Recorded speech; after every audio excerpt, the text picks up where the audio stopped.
9 നാമങ്ങളാണുള്ളത്. നിങ്ങളാൽ സാധ്യമാവുന്ന ശ്രദ്ധയോടെ ഉറക്കെ ഈ നാട്ടിലൊക്കെ അതിൻ്റെ ചൈതന്യം പരിരസിക്കും വിധത്തിൽ ശബ്ദമാണ് ശക്തി എന്ന് തിരിച്ചറിഞ്ഞ് മനസ്സർപ്പിച്ചുകൊണ്ട് ഭഗവതിയുടെ പാതാരവിന്ദങ്ങളെ കണ്ടുകൊണ്ട് സമർപ്പിക്കുക. 9 നാമങ്ങളാണ് ഉറക്കെ ചൊല്ലി.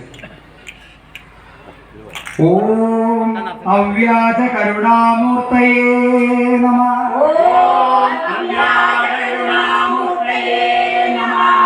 ഓം അജ്ഞാനാത്മദീപികായേ നമഃ.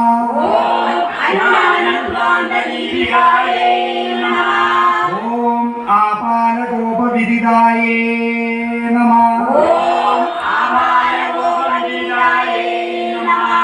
ഓം സർവാനുല്ലംഘ്യ ശാസനായേ നമഃ.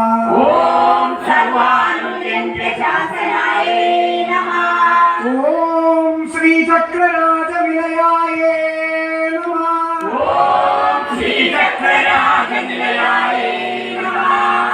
ഓം ശ്രീമത്രിപുരസുന്ദര്യേ നമഃ.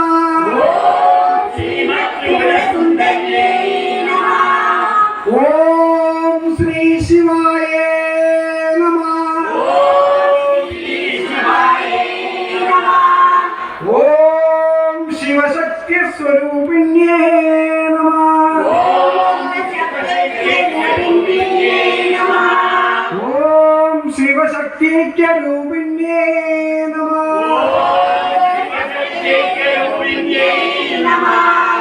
ഓം ലളിതാംബികായേ നമഃ. ഓം ലളിതാംബികായേ നമഃ.